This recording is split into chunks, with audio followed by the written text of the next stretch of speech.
افغانستان با تاریخ بیش از 5000 سال از جمله قدیمی ترین مناطق برای زیست انسان محسوب می گردد. په بلخ ولایت کې د اسلام نه نظر د سیلانیانو صنعت تر سرلیک لاندې علمي کنفرانس جوړ شو. دې غونډې ته د بلخ له بېلابېلو سیمو څخه د پوهنتون استادانو، پوهانو، سیاحت ته علاقه‌مندانو او محصلینو په ګډون ګڼ شمېر کسان راغلي وو. کنفرانس کې د اسلام نه نظره د سیاحت ارزښت، د سیلانیانو لپاره د اسلامي ارزښتونو تطبیق او د دې صنعت د پرمختګ لپاره د دیني اصولو په رڼا کې د فرصتونو او چیلنجونو په اړه بحث وشو. د بلخ پوهنتون استاد وزیر شریف وویل چې سیاحت نه یوازې د اقتصاد د ودې وسیله ده، بلکې د خلکو ترمنځ د فرهنګونو د تبادلې او د اسلامي اخلاقو د ښودلو یوه غوره لاره هم ګڼل کیږي.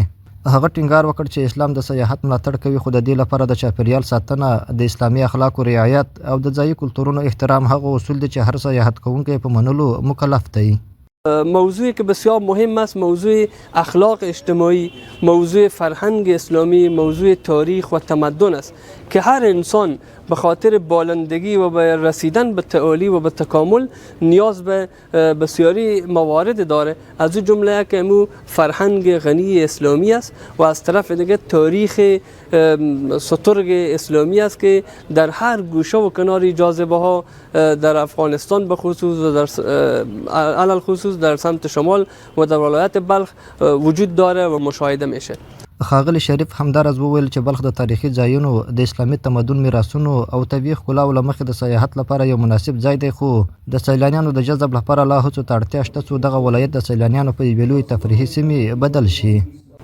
در بلخ متأثر از معماری دوره تیموری است و از جمله جاذبه‌های فرهنگی به شمار میره.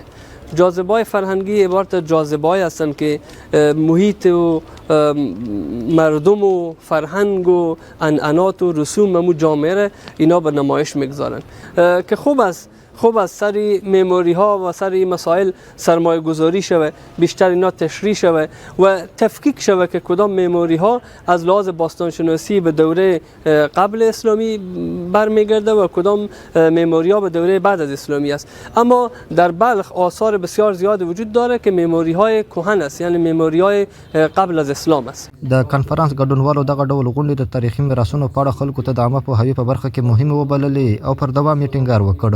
هغوی له چارواکو د بلخ تاریخي ځایونو د ترمیم او په دې برخه کې د عامه پوهاوي د زیاتوالي غوښتنه وکړه.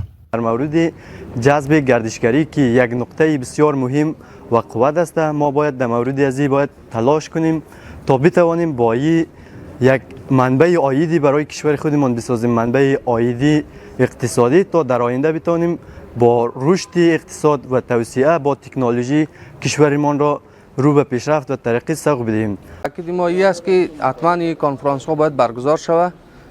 این کنفرانس ها خیلی تاثیرگذار است برای جلب گردشگران خارجی. گردشگران میجه از آثار و آبده های ما دیدن میکنه. ورته مهال د بلخ ولایت د اطلاعات او کلتور ریاست مسؤلینو وویل چې دغه ولایت کې شاوخوا شپېته لرغوني آبادات او څه باندې اتیا سیاحتي سیمې شته چې هر کال ترې زرګونه کورني او بهرني سیلانیان لیدنه کوي. دوی همدارس د تاریخي او سیاحتي سیمو د بشپړ خوندیتوب ترڅنګ په راتلونکي کې هم د دغه ډول کنفرانسونو د جوړېدو ژمنه وکړه او ترڅنګ د تاریخي او سیاحتي سیمو ساتنه د دولت او خلکو ګډ مسئولیت یاد کړ.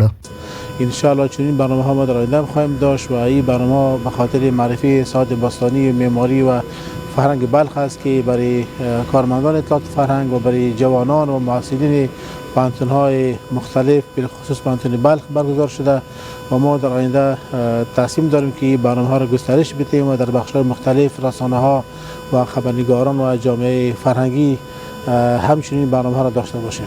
تنها وظیفه اداره اطلاعات فرهنگ نیست، بلکه وظیفه جمعی و ملی ما و شماست که مردم ما در این راستا توجه بکنن، نگذارن که آبادات تاریخی تخریب شوه و یا ساحات کندنکاری شوه.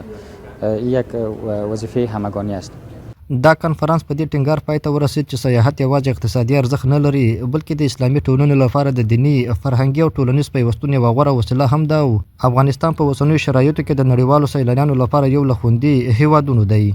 امان الله عادل، حریت رادیو، مزار شریف.